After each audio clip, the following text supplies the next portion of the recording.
तुम अपने आप को कितना बड़ा और कहां देखना चाहते हो इसकी कल्पना करो। तो अपने कल्पना में भी आप अपने को छोटा मत बनाओ। और कीर्तन भी कर लोगे डपली के साथ और चिमटा मंजीरा खूब बजाओगे, लगेगा कि भक्त तो बस यही है, बाकी तो है ही नहीं कोई। लेकिन स्वभाव में तो नहीं बसा ना। सुख में भी उसका नाम निकले और दुख पड़े तो भी उसका नाम निकले। हिचकी आए या डकार आए, भगवान का नाम मुंह से निकले। फिर पुकारने के लिए सोचने की जरूरत नहीं, अपने आप नाम बाहर आता है। और ध्यान भी भगवान में। तो गुरु यही तो सिखाते हैं मंत्र दीक्षा देते समय, ये वो कौन सी टेक्निक और ट्रिक है जिससे गति होती है। और वो रंग कैसे रंगा जाता है कि जिस रंग में आकर, भाव तरंगों में आकर जिंदगी बदल जाती है। भगवान से जुड़ा आदमी और कमाल हो गया।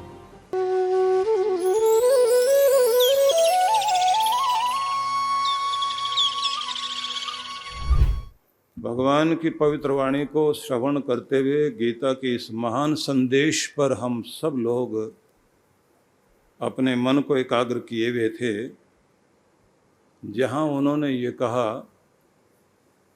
कि जो तुम अप्राप्त की प्राप्ति चाहते हो, कि जो नहीं है जीवन में वो मिल जाए, और जो मिला हुआ है वो कहीं खो ना जाए, जीवन में टिक जाए, तो भगवान कहते हैं कि इसकी जिम्मेदारी मैं लेता हूँ।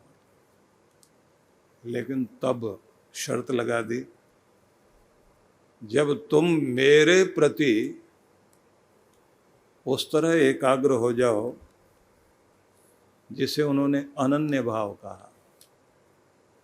अनन्यश्चिन्तयन्तो माम ये जना पर्युपासते तेषां नित्याभियुक्तानां योगक्षेमं वहाम्यहम्। अनन्य भाव से भगवान के होकर उनका नाम जपने वाले बने। और जैसे मैंने आपसे कहा कि अपना टैलेंट, अपनी क्षमता, सामर्थ्य भगवान की राह में लगाना शुरू करिए। भगवान की राह में लगाया हुआ सामर्थ्य और उनके रंग में रंगा हुआ इंसान कुछ अलग ही हो जाता है। क्योंकि फिर आप नहीं चल रहे होते, आपको चलाने वाली शक्ति संसार की सर्वोच्च शक्ति होती है। आप छोटे नहीं रह जाते, आपको विराट परमात्मा चला रहा होता है। और फिर लोग खुद आश्चर्य करते हैं कि एक छोटा सा जीवन, छोटा सा शरीर इतने बड़े काम कैसे कर पाया। आम आदमी से तो अपने घर के 2 बच्चे पालना, घर परिवार चलाना, उसमें ही मुश्किलें इतनी आ जाती हैं, उसको लगता होगा कैसे, जीवन चलेगा कैसे। समस्या ही खत्म नहीं हो रही। तो 4 सदस्यों का परिवार चलाना भी कठिन, और जब भगवान से जुड़ जाता है तो वो इतने बड़े काम कर जाता है कि दुनिया आश्चर्य करती है, इतना सब कुछ कैसे कर पाया। कुछ लोग इतना कहकर रुक जाते हैं, इसके भाग्य में होगा इसलिए कर लिया। उसने अपना भाग्य खुद लिखने की चेष्टा की, या कहना चाहिए अपना भाग्य अपने भगवान के हाथ में दे दिया, इसलिए इतना कर पाया।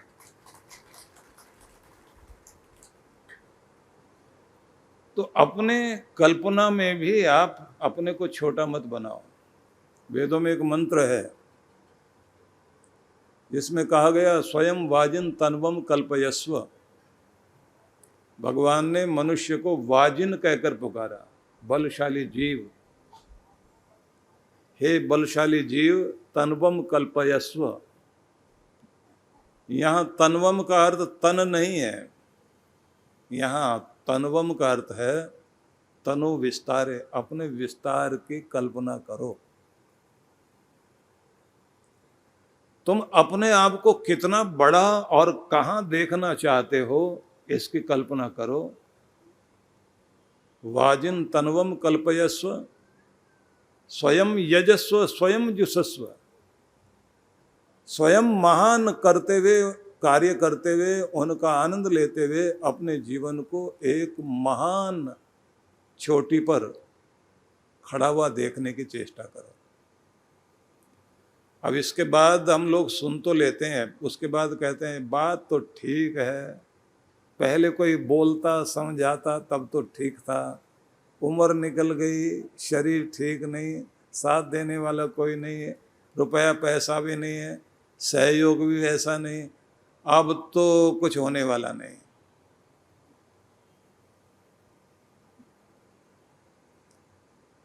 तो जब ताकत थी तब भी कौन सा होने वाला था, क्योंकि आप अपने आप को पहचान ही नहीं पा रहे थे। आप अब जागे हैं तो इसी समय में प्रयास कीजिए, इस जन्म में भी करवाएगा भगवान, अगले जन्म में भी करवाएगा, और हो सकता है कि परमात्मा आपसे इसी जन्म में उतना कुछ करा दे। नहीं तो ये करो कि उनके साथ लग जाओ जो एक ही रंग में रंगे हुए हैं और एक ही संग में आपके साथ एक ही नाव में सवार हैं। गुरु की नौका में सवार हो जाइए, सारे मिलकर एक साथ पार होंगे। तरीका यही है।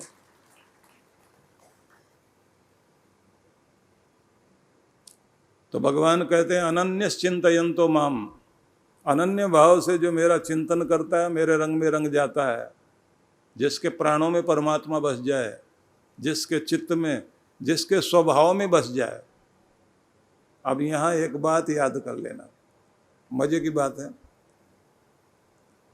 रामकृष्ण परमहंस एक शब्द कहा करते थे कि तोते को राम राम याद कराओ, उठते बैठते राम राम बोलेगा, लेकिन अगर बिल्ली पकड़ ले तो तब राम राम बोलता, बोले फिर टें टें टें टें वही बोलेगा।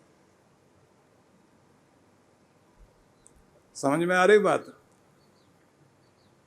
विपत्ति पड़ते ही टें टें की आवाज आती है, क्योंकि वो ओढ़ा हुआ राम नाम था उसका, उसके स्वभाव में नहीं उतरा था।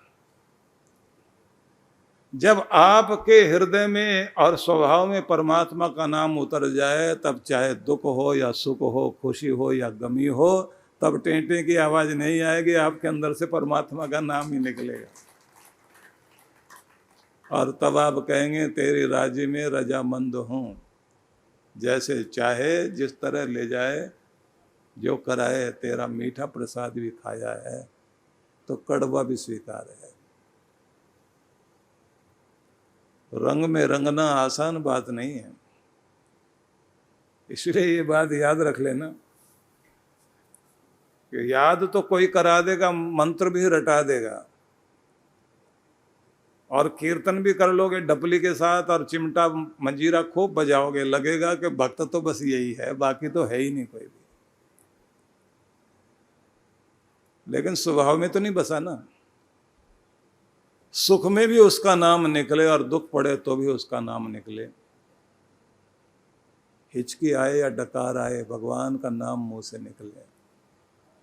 फिर पुकारने के लिए सोचने की जरूरत नहीं, अपने आप नाम बाहर आता है। और ध्यान भी भगवान में। तो गुरु यही तो सिखाते हैं मंत्र दीक्षा देते समय कि वो कौन सी टेक्निक और ट्रिक है जिससे गति होती है, और वो रंग कैसे रंगा जाता है कि जिस रंग में आकर, भाव तरंगों में आकर जिंदगी बदल जाती है। भगवान से जुड़ा आदमी और कमाल हो गया। ये आपके पास में यहाँ उत्तर प्रदेश की सीमा लगती है, सहारनपुर डिस्ट्रिक्ट है यहाँ पास में, यमुनानगर के साथ में। फिर उधर जो है आपका मुजफ्फरनगर, बुलंदशहर, मेरठ और उसके आसपास का क्षेत्र। इस जगह में एक व्यक्ति हुए हैं जिनका नाम था महात्मा लटूरी सिंह। अद्भुत आदमी थे। धार्मिक प्रवचन सुनते थे, स्वाध्याय भी करते थे, संतों की वाणी सुनते थे, पढ़ते थे। बरसात के दिनों में जब कोई काम नहीं होता था, क्योंकि किसान व्यक्ति थे, तो बरसातों के दिनों में उन्होंने आदत बनाई हुई थी, जैसे हरियाणा में और इधर के क्षेत्र में सांग चलता है ना, पहले स्वांग होते थे, सांग बोलते हैं। अब पता नहीं अभी भी होता है या नहीं होता। तो सांग होते थे, सांग भी एक तरह का नाटक ही है। तो वो भी अपने यहाँ नाटक मंडली बुलाया करते थे और नाटक मंडली वालों से बोलते थे कि किसी संत के चरित्र को लेकर के और नाटक करना, और उसमें गीत संगीत भी होना चाहिए, हू बहू वैसे जी के दिखाओ। तो उसी में उनको रंग लग गया कि मैं भी कोई पात्र अदा करूं। तो उन्होंने कहा कि योगी भर्तृहरि का नाटक इस बार खेला जाना चाहिए कि कैसे एक विक्रमादित्य के उस परिवार से एक योगी, एक राजा योगी बना, और जिसने भारत को नहीं विश्व को 3 खंडों का एक ग्रंथ दिया, वैराग्य शतक, श्रृंगार शतक, नीति शतक। जिसने गुफा में बैठ करके क्षिप्रा नदी के किनारे भगवान की आराधना की, और जहाँ पर उसने अपने पांव हाथ का निशान लगाया, आज भी गुफा में वो पंजे का निशान है जहाँ बैठकर उसने तपस्या की थी, वो भर्तृहरि जिसने गुरु गोरखनाथ के संप्रदाय को भी एक नई शक्ति दी कि उसका नाटक होना चाहिए। अब नाटक की तैयारी हुई तो सबकी बात आई कि इसमें मुख्य रोल कौन अदा करेगा, पात्र कौन बनेगा। उन्होंने कहा मैं ही बनता हूं। उस समय उनका नाम महात्मा नहीं था, उस समय उनका नाम चौधरी लटूरी सिंह था, चौधरी साहब थे। लेकिन रंग में रंग गए, भर्तृहरि बन गए। 8 दिन तक सांग होना था, 8 दिन। 7 दिन बीत गए, वो स्थिति आ गई कि वैराग्य लेकर राजा भर्तृहरि और वन में जाने के लिए तैयार हो गए। कण कण में भगवान की अनुभूति हो, जप करें तप करें। आप जानते हैं कि ऐसे अद्भुत व्यक्ति हुए हैं भर्तृहरि, जिसने ये लिखा, कालो न याता वयमेव याता। दुनिया कहती है वक्त बीत गया, वक्त नहीं बीता, हम ही बीत गए। तृष्णा न जीर्णा वयमेव जीर्णा। कोई भी आदमी पूरी जिंदगी अपनी तृष्णा को पूरा करने के लिए ताकत लगा ले, तृष्णा कभी भी पूर्ण नहीं होगी, आदमी खत्म हो जाएगा, प्यास बाकी रह जाएगी। भोगा न भुगता वयमेव भुगता। लोग कहते हैं हमने इतने बड़े बड़े भोग भोगे, बहुत कुछ खाया पिया, बहुत कुछ देखा दुनिया में। तुमने भोग नहीं भोगे, भोगों ने तुम्हें भोग कर उस जगह पहुंचा दिया कि अब शरीर में हड्डियां दिखाई देती हैं और जिंदगी मरघट की तरफ जाती दिखाई देती है। बड़ा अद्भुत लिखा उस व्यक्ति ने, भर्तृहरि ने। तपो न तप्तम वयमेव तपता। हमने तप तपा, बड़े कष्ट झेले, बड़े संघर्ष देखे, संघर्षों ने तुमको उठा करके तोड़ के रख दिया। जिंदगी बहुत विचित्र है। तो उनका नाटक करते हुए 7 दिन बीत गए और पूरा गांव, आसपास के गांव तमाशा देखने के लिए आते थे। और ये नाटक चलता था ज्यादातर शाम को। तो 8वें दिन उन्होंने अपनी पत्नी से कहा कि आज जो है नाटक में बहुओं को, परिवार को, सबको भेज देना, तू मत आना। नाटक हम करेंगे, मतलब सांग चलेगा। महाराष्ट्र के पुणे में परम पूज्य श्री सुधांशु जी महाराज के पावन सानिध्य में 3 दिवसीय दिव्य भक्ति सत्संग कार्यक्रम दिनांक 6 से 8 मार्च 2026। कार्यक्रम की रूपरेखा: समय प्रातः 9 से 11 बजे, सायं 5 से 7 बजे। विशेष मंत्र दीक्षा कार्यक्रम 8 मार्च रविवार 12 बजे। स्थान: गणेश कला क्रीड़ा रंगमंच, स्वारगेट, सारस बाग के नजदीक, पुणे, महाराष्ट्र। आयोजक विश्व जागृति मिशन, पुणे मंडल, महाराष्ट्र। संपर्क सूत्र आप सपरिवार सादर आमंत्रित हैं। सनातन संस्कृति एवं संस्कारों को पुनः जागृत करने के संकल्प के उद्देश्य से विश्व जागृति मिशन के संस्थापक परम पूज्य सद्गुरु श्री सुधांशु जी महाराज एवं डॉक्टर अर्चिका दीदी जी द्वारा संचालित सनातन संस्कृति जागरण अभियान, जिसके तहत 10 गुरुकुल स्थापना एवं 108 बाल संस्कार केंद्रों को खोलने का प्रण लिया गया। देश की राजधानी दिल्ली में पहला सनातन संस्कृति जागरण महोत्सव 2 एवं 4 मई 2025 को हुआ। दूसरा 30 अक्टूबर से 2 नवंबर 2025 हरियाणा के पंचकुला में देश एवं विदेशों में ख्याति प्राप्त संत तथा राजनेताओं की उपस्थिति में संपन्न हुआ।